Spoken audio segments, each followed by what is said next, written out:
Hola, bienvenidos de nuevo a Novus International High School.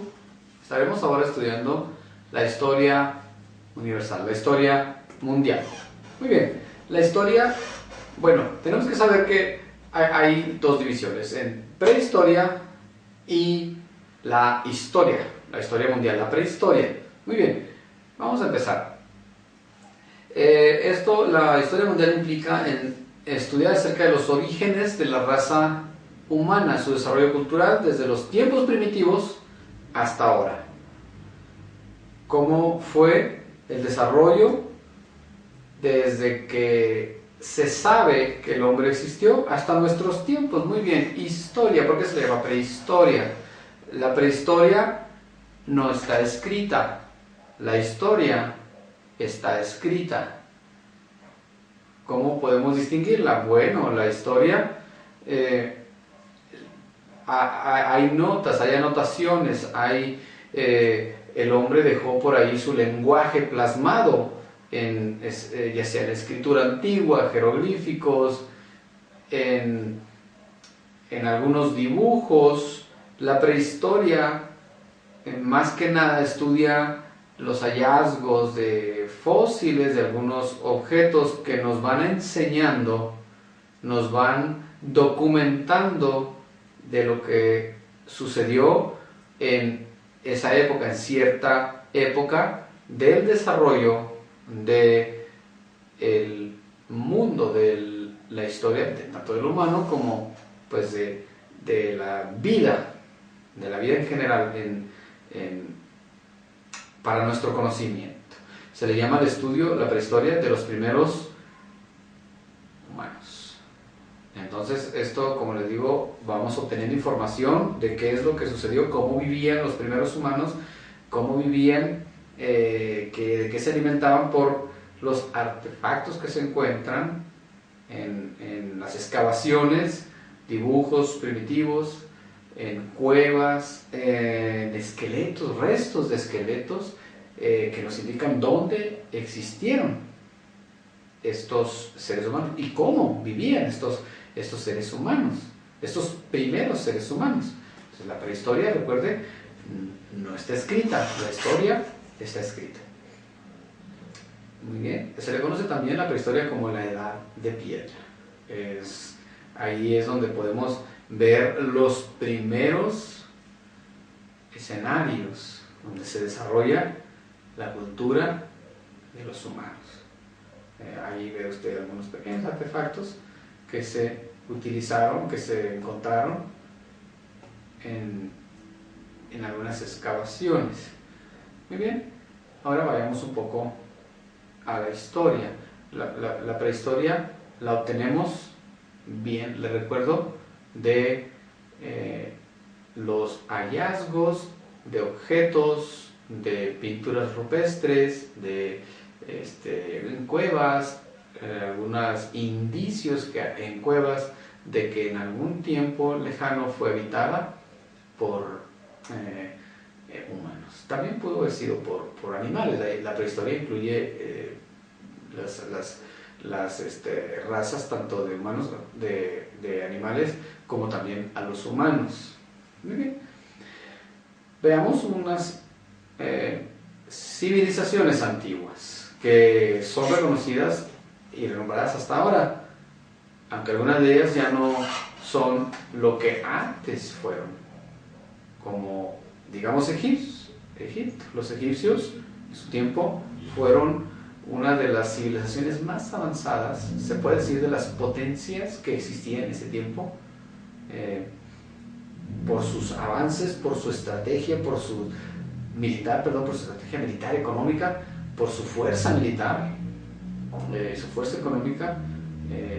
Eran consideradas como naciones avanzadas, sobresalientes. Y bueno, hemos aprendido sobre ellos por sus legados. Nos han dejado bastantes indicios escritos sobre sus formas de vida, algunos jeroglíficos que se han ahora traducido para entender sus formas culturales, sus formas de vida, estatuas de sus dioses, mucha alfarería, joyas. ¿Cómo no mencionarlo? ¿Quién podría ignorar las pirámides de Egipto y sus tumbas? Bueno, entonces el lenguaje de ellos lo conocemos como jeroglíficos. Los jeroglíficos son la comunicación escrita de los egipcios.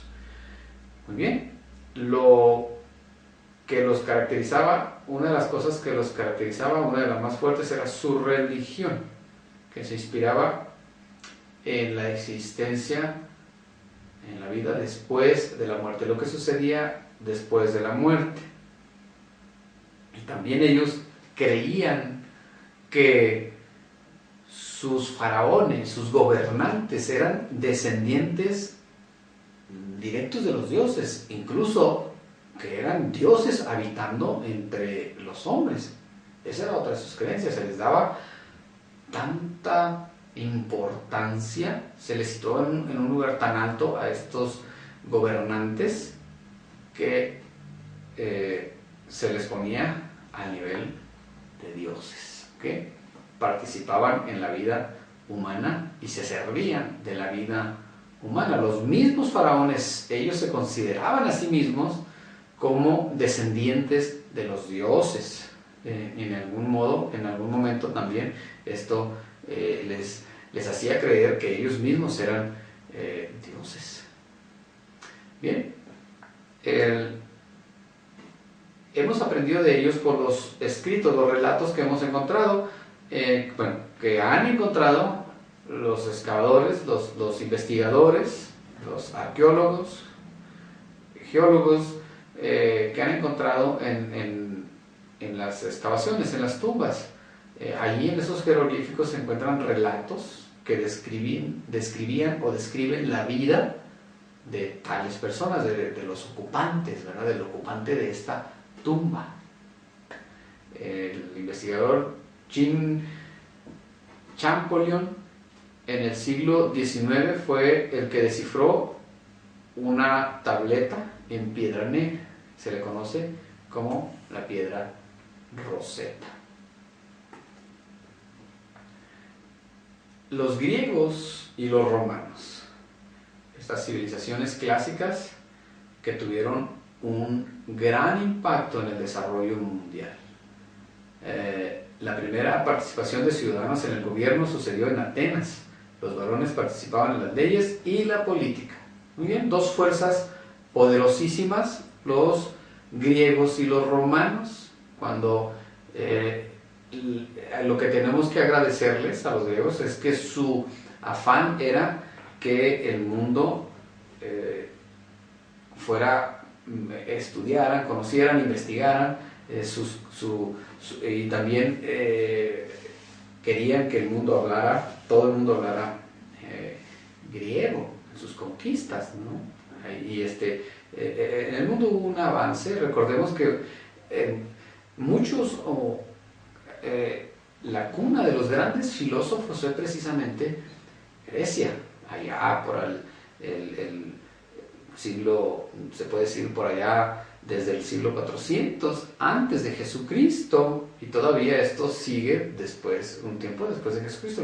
Los grandes pensadores, los grandes investigadores del origen de todas las cosas, los filósofos, que les debemos mucho de lo que ahora, del conocimiento que ahora tenemos. Durante la Edad de Oro, 500 años antes de Cristo, 300 después de Cristo, ahí es donde les estaba explicando, surgen los grandes filósofos y educadores. Bueno, entre ellos tenemos a Sócrates, Platón, Aristóteles. Recuerde que las universidades antiguas por mucho tiempo reconocieron a estos grandes hombres, y uno de los más reconocidos fue Aristóteles como uno de los grandes aportadores al conocimiento, al desarrollo del conocimiento humano, Aristóteles, ¿verdad? Después surgen otros pensadores que desafían a estos grandes maestros antiguos. Uno de los que desafía a las enseñanzas aristotélicas en muchos siglos después fue Galileo, y lo veremos quizá un poco más adelante. Muy bien. Allí es donde se está desarrollando la cuna, por eso se llama la cuna de la civilización, ahí es donde se está desarrollando la enseñanza, la investigación, la filosofía, el pensar, el amar la sabiduría. Entre paréntesis, eso es filosofía, amantes de la sabiduría. Bien, estamos ahí dando un repaso a las civilizaciones antiguas. Hemos visto a los egipcios y estamos ocupándonos ahora de los griegos y los romanos. Mientras los griegos estaban interesados en la salud de la mente y el cuerpo, los romanos estaban interesados en la fuerza militar y adquirir tierras para el imperio. Un legado que tenemos de los romanos es el calendario planteado por Julio César en el año 43 antes de Jesucristo, el calendario juliano. Con algunas modificaciones, todavía se encuentra hoy, lo estamos usando hoy. Claro, le hicieron algunos arreglos. Estas grandes civilizaciones han aportado mucho para el desarrollo de la humanidad. Bueno, seguimos en la historia mundial estudiando las civilizaciones antiguas. Vamos ahora a ver el desarrollo de las religiones. Vamos a entrar a este tema importante. En el primer siglo antes de Cristo, las tribus de lo que ahora es Israel practicaban el judaísmo. 12 tribus que practicaban el monoteísmo. Mono, uno, teos, Dios. Monoteísmo, un solo Dios. Con el nacimiento de Jesucristo, surge el cristianismo y proclaman a Jesús, el Nazareno, como el Mesías esperado. Jesús, el que conocemos como Jesucristo. Bien, se desarrollan otras religiones en ese tiempo. El hinduismo, por ejemplo, allá en el lejano oriente, ellos creen que toda persona nace dentro de una clase social establecida para hacer lo que se espera que haga. Muy bien, hay algunas diferencias entre el cristianismo y el hinduismo. Seguimos estudiando las religiones. Tenemos también al budismo. Son multitudes que practican esta religión. Empezó por allá en el siglo VI antes de Jesucristo, antes de Cristo, en India. Entonces ellos enseñan que el alma de cada uno puede conseguir el nirvana, o sea, el estado perfecto de salud y bienestar, negándose a sí mismo y viviendo correctamente. Las religiones, recuerde, siempre aportan algo beneficioso para el desarrollo del humano. Si bien no tenemos que adoptar tal o cual religión, podemos aprender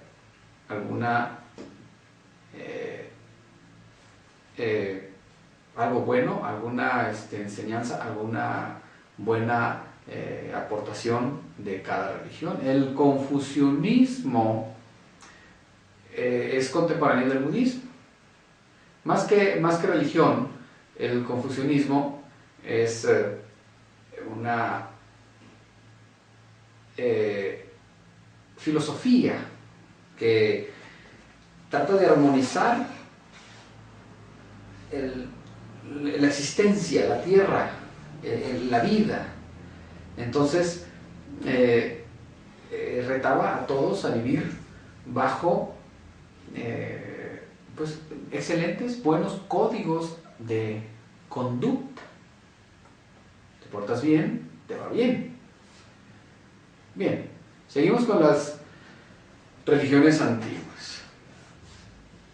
Y vamos ahora a avanzar un poco y ver asuntos sociales. El feudalismo de la Edad Media. Recordemos el oscurantismo, la época de prohibición, la época de dominio de la religión sobre el pueblo, de de los señores feudales sobre la clase baja, la clase de los plebeyos. En esa época la gente no tenía acceso a mucha información, prácticamente a nada de información. Los que eran de la clase alta iban a la escuela, los que eran de la clase baja no tenían ese derecho. El mundo no avanzó, la ciencia no avanzó mucho en ese tiempo. Las diferencias entre clases sociales eran marcadas, extremadamente marcadas en ese tiempo de la edad del oscurantismo. Bien, lo que les decía al principio, este sistema define bien las clases sociales. O sea, al decir bien es que están bien marcadas. Entonces ellos decían que si cada quien ocupaba un lugar en la sociedad no habría conflictos.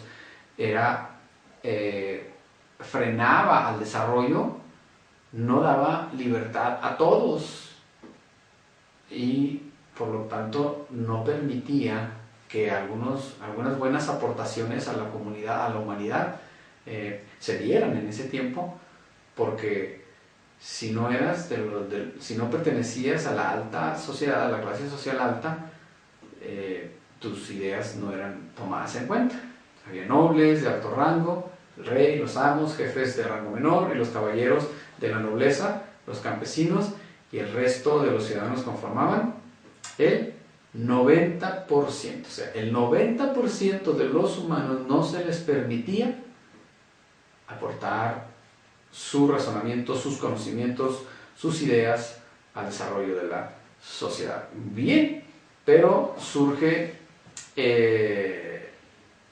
una nueva era en la historia mundial, después del oscurantismo, cuando la gente empieza a desear conocer, a incursionar en el arte, desarrollar la escritura, la lectura, escribir inventos. La ciencia empieza a avanzar, la medicina empieza a avanzar, la religión empieza a tener serios conflictos por grandes pensadores, grandes hombres que han estudiado y han causado un conflicto en la religión. Entonces hay un estallamiento en la sociedad, hay esta explosión que trae como resultado el renacimiento.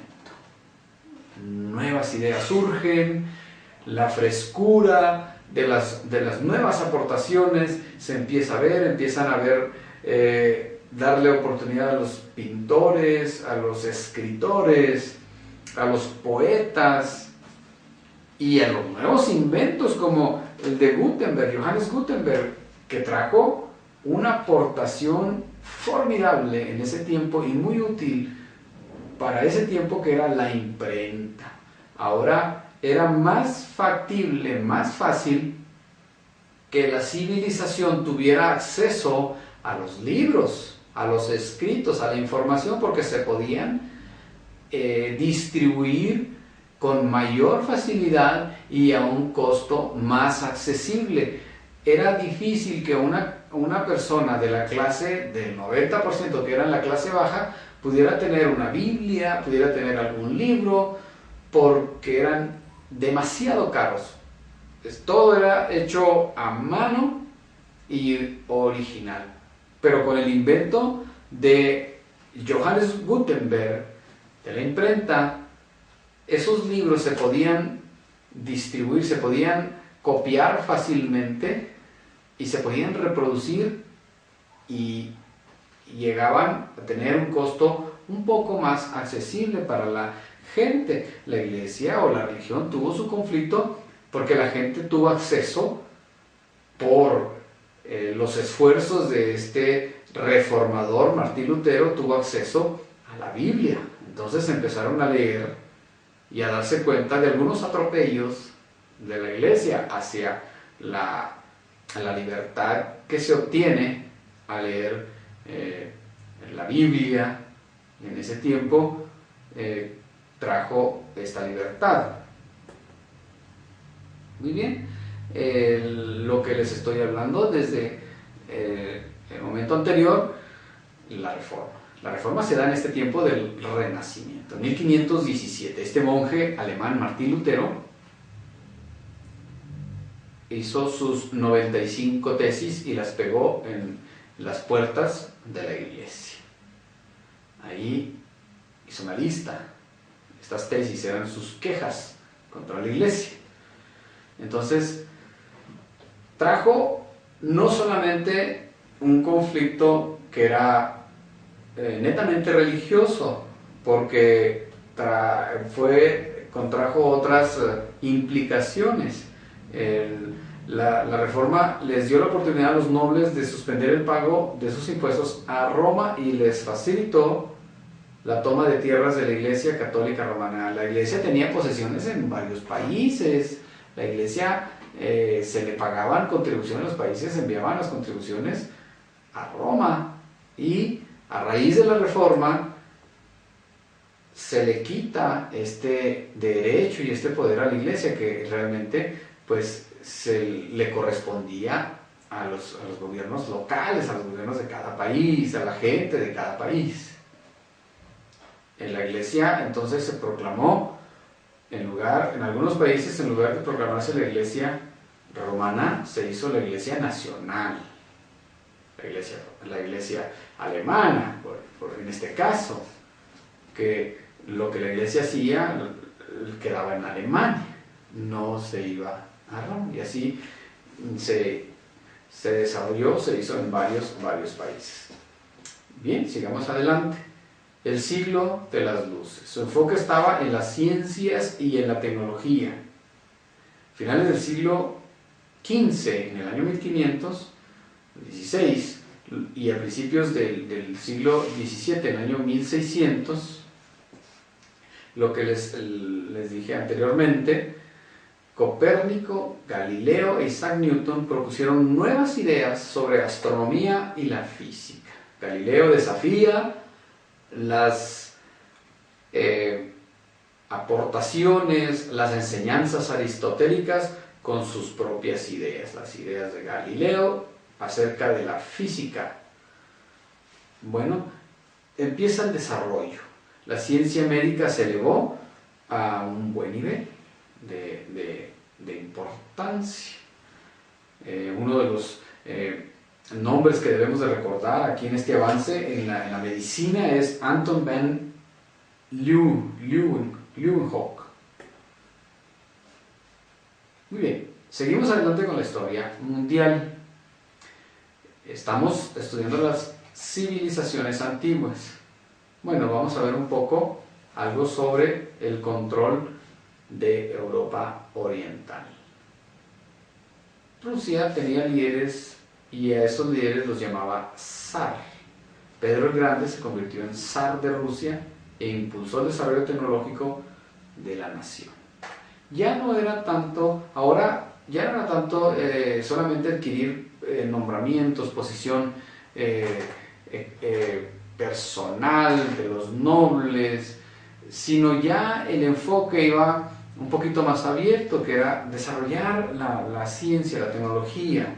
Ya los gobernantes, los líderes tenían esa nueva ideología para este tiempo, lo que no se daba en la época del oscurantismo, que quiero recalcar que fue una época bastante larga, donde el hombre vivió oprimido, los pueblos vivieron oprimidos por un pequeño grupo de gente. El 10% de la población oprimía al 90%. Ahora se está dando un poco más de libertad a un poco más de gente. Entonces, Rusia después se viene convirtiendo en una potencia ahí en el continente europeo. Bueno, veamos un poco a Francia.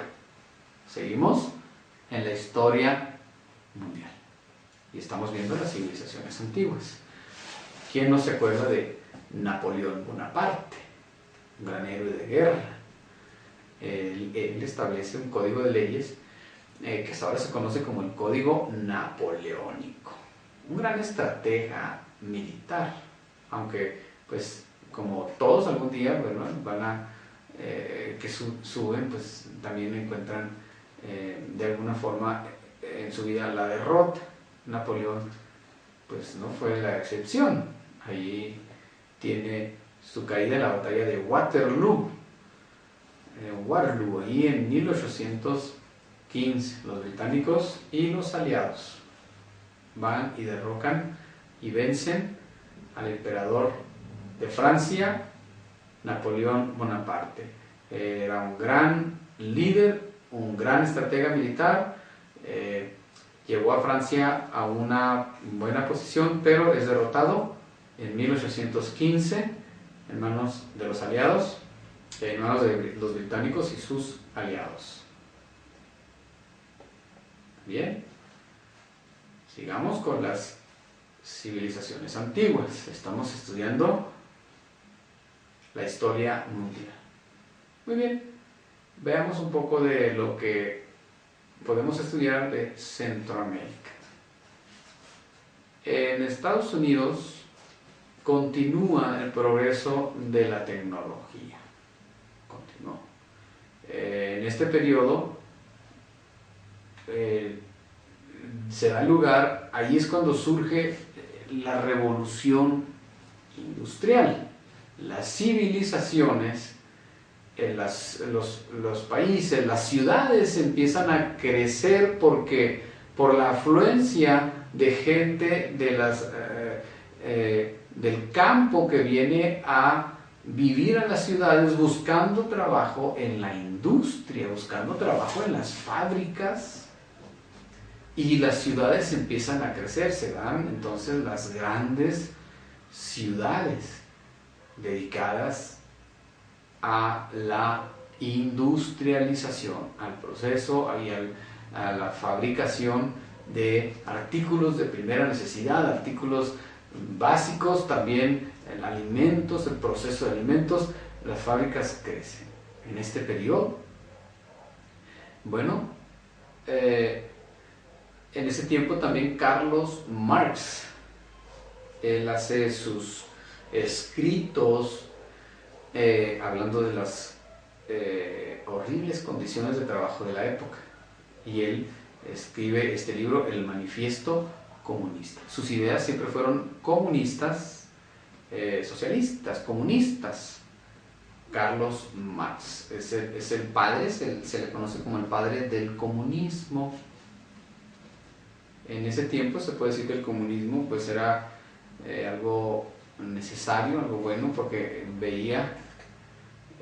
luchaba por la igualdad, pero bueno, ahora el comunismo no se ve pues, así con estos buenos ojos. Él influyó a Vladimir Lenin y derrotaron a este zar ruso en 1917.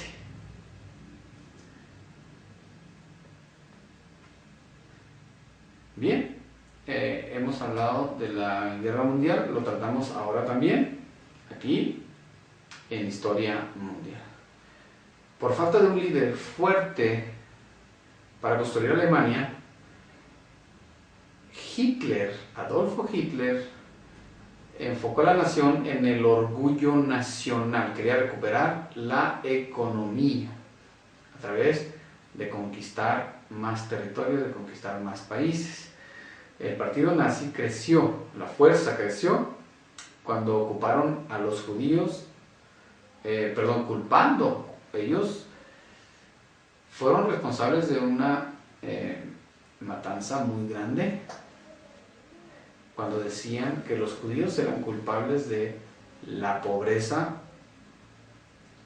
Entonces los persiguieron y ellos fueron los que llevaron a cabo este gran genocidio, el Holocausto. Ese no se entendió muy bien, no se ha entendido hasta pues últimamente, después de la Segunda Guerra Mundial, ya se le ha entendido. Muy bien, a partir de la Segunda Guerra Mundial el mundo ha estado muy revolucionado con sus avances tecnológicos y científicos. Yo diría que empieza la era espacial. Todavía hasta el momento estamos en la era espacial. Todo, incluso cuando usted habla por teléfono, está participando A veces sus mensajes, su voz sale de la Tierra y va a los satélites que están en el espacio para después venir de nuevo a la Tierra, y algunas fotografías que usted mira en internet, en algunas páginas de internet, son tomadas desde el espacio. Estamos en una era espacial.